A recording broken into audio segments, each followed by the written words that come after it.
Hello everyone, my name is Jonas and this video is a presentation for my assignment for B grade or higher for microeconomics at the Anza College.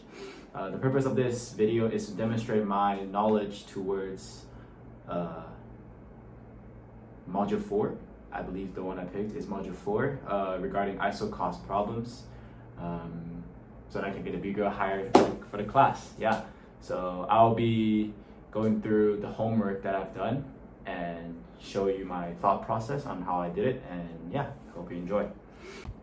Oh yeah, the reason why I'm wearing a suit is because I had this for a long time in Singapore. I never really gotten a chance to use it yet. You know, it's a presentation, may as well look formal. So yeah, let's go. Let's get into it. So Isocost problems, let's dig right into it. Question 1, it says that suppose a firm can hire labor at $10 per hour and rent capital for $20 per hour. And part A, write an equation for the total cost of the firm.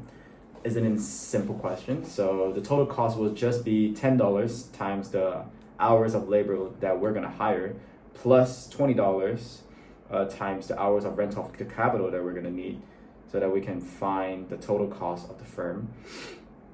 And part B, suppose the firm wants to spend exactly $100 with labor on horizontal axis and capital on the vertical axis.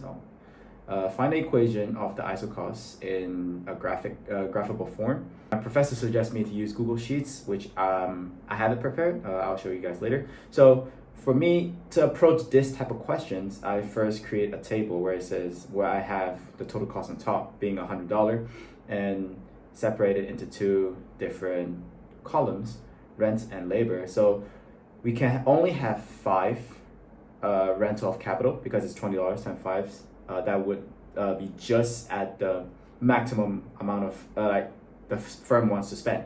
If we rent 4 capital, which is $80, 4 times 20, 80. We have a spare of $20, which you can hire 2 hours of labor, so on and so forth. So at the end, if we don't have any rental of capital, we will have exactly $100 we can spend on labor. 100 divided by 10, we get 10 hours of labor. So to draw this graph, rental capital on the y-axis and labor on the x-axis. Moving on to part C, if the firm is completely automated, it only uses capital. How many units of capital can they employ for $100? So if it turns completely automatic, that means we don't need the use of labor. So we can use it all on the rental of capital, which is 5 units. 5 units meaning 5 hours of labor. 5 hours of capital, sorry. Part D, if the firm uses only labor, how many units? As we can see from the graph, there's 10. So if we max out we use all $100 on labor, we'll get 10 hours of labor. Okay, what is the slope of the isocost line, and what does it represent? So the the slope of the isocost, as we all know, is rise over run. From the table is to increase 1 in rental capital, there's the decrease by 2 of labor. So rise over run, 1 over 2, and that will mean the slope will be half, 0.5. And it represents that for every 1 unit of labor employed, the firm has to give up half a unit of the capital rent. It goes reverse as well. It represents that for every unit of capital rent, the firm have to give up on 2 labor rent. Okay, part F. Suppose the relative input prices change. In this instance, a tax on capital rises the price of capital to $25 per hour. What is the new graphable equation of the $100 isocost line? So meaning to say that the rental fee for the capital increases to $25. So how I approach this question is that I create a new table beside the original table. So now that we know that it's 25, the maximum we can rent for capital is only 4 because 100 divided by 25 is 4. So to graph the new one, I use a different color. Essentially, I use the same graph because my y and x-axis still aligns with the second one. Part 2, more isocost. Suppose the wage is $10 and the price of coal is $5. what is our relative price of labor? So the relative price is more like the ratio of one good to another. So in this case, good A will be the wage, good B will be the price of the coal, 10. And to find the relative price of the labor, we put 10 at the numerator and the $5 representing coal as the denominator. Using the method in the text, write down the equation of the line connecting technologies with the total cost of $60. In other words, the $60 Isocost life. So same thing, approaching this question. So divide 60 by 5. I'll get the maximum amount of coal I can get, which is 12 unit. And then $10, we will have spare off $10, 1 unit of labor, followed by 8 to 2, 6 to 3, 4 to 4, 2 to 5, and 0 to 6. All right, rewrite the equation in the standard form of y equals to a plus bx. So the slope, same thing, rise over run. So for every 2 unit of coal, we decrease by 1 unit of labor. So 2 and 1, so 2 over 1, the slope will be 2, m will be 2. And to find the constant, we have to find the y-intercept, which is where when x is 0, where the line touches the y-axis. So in this case, we can see is 12. So the answer is y equals to 2x plus 12. Part D, write the standard form equations for the 30 and the 90 Isocost lines. Essentially is just the decrease of budget. So meaning the maximum amount we can hire or get for coal and labor will decrease. So the budget for $30, we can only get 6 units of coal. For the 91 is just an increase of the budget. The maximum amount of coal we can get is 18 unit with 0 labor. At the end, the maximum amount of labor we can hire is 9 unit, followed by 0 for coal because there's no room left for coal. And same idea for the graph, maximum of each good.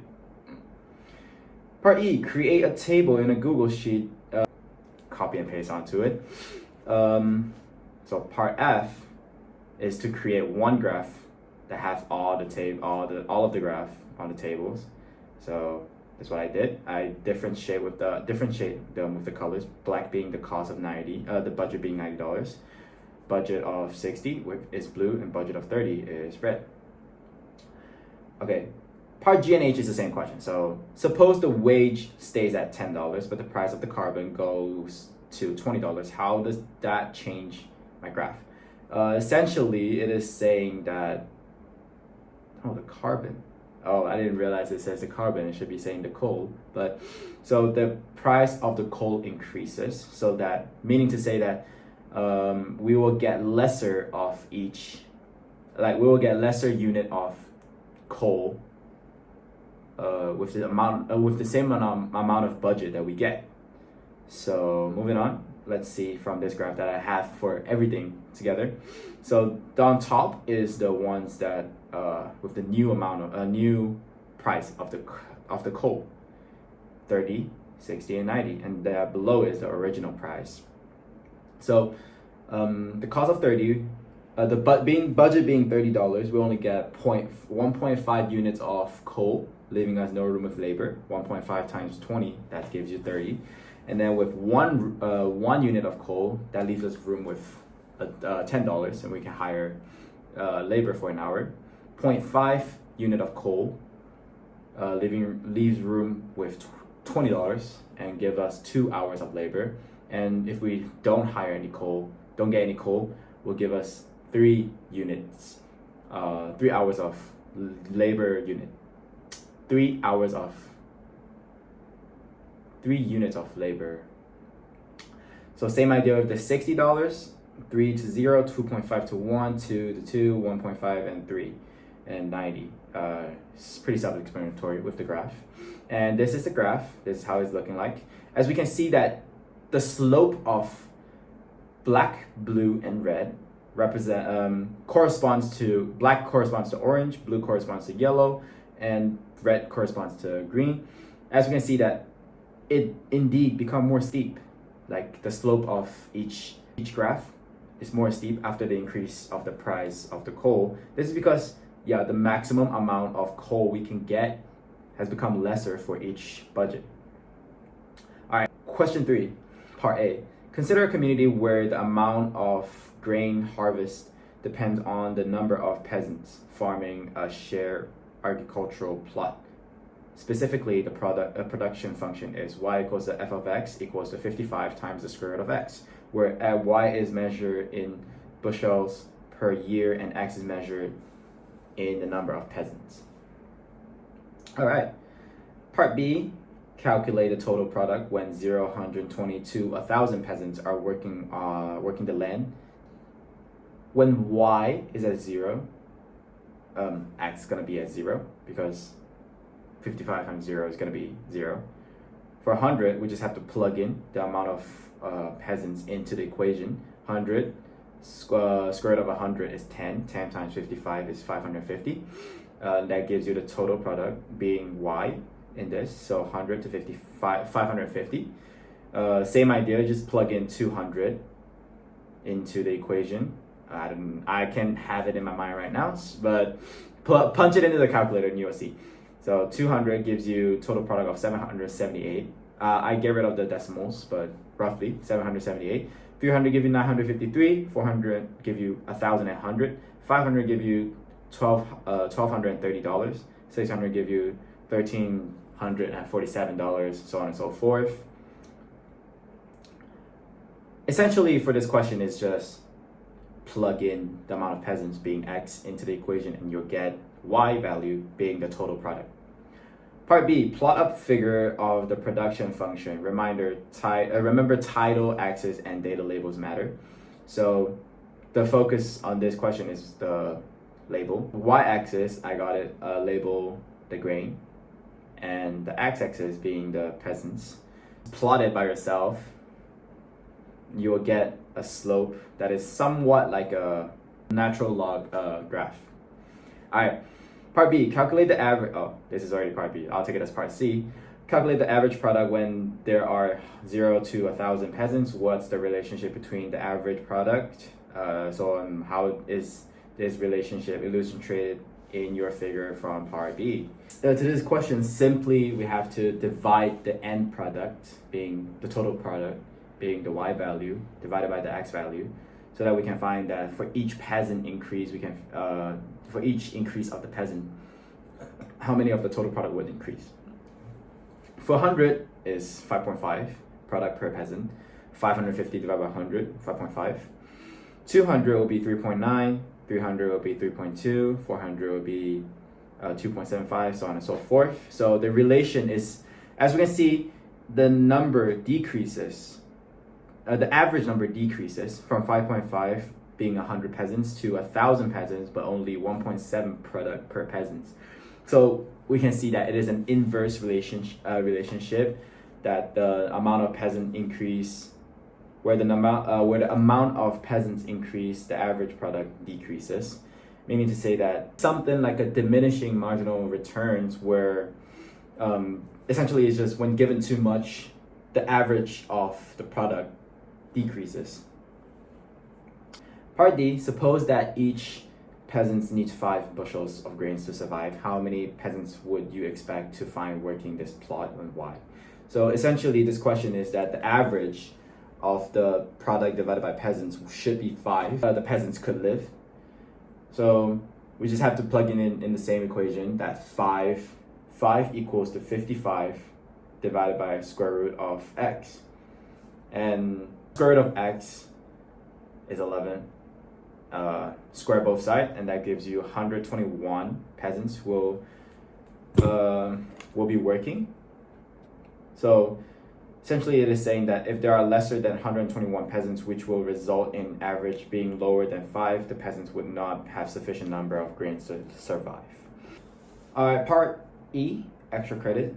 Suppose a peasant invents a new plow which increases productivity by 50%, so that the new production function would be y equals to f of x equals to 110 times the square root of x. We can see that 110 indeed is a double of 55, so yeah, the productivity is increased by 50%. Explain how the Malthusian, I'm still having trouble pronouncing that. The malfusion modules predicts this new technology would affect the average product and the number of peasants in the short and long run. So malfusion module basically predicts and explains that the food production can only be grown as a linear. However, the growth of human population is growing as an exponential. So while food production is only a linear. Essentially, it is saying that the food production might be able to feed the total human population for a short run, but it can never outrun the growth of human population. So in this case, the average product of the peasants the average product would increase because there will be excess grains for the peasants to live. That's for the short run.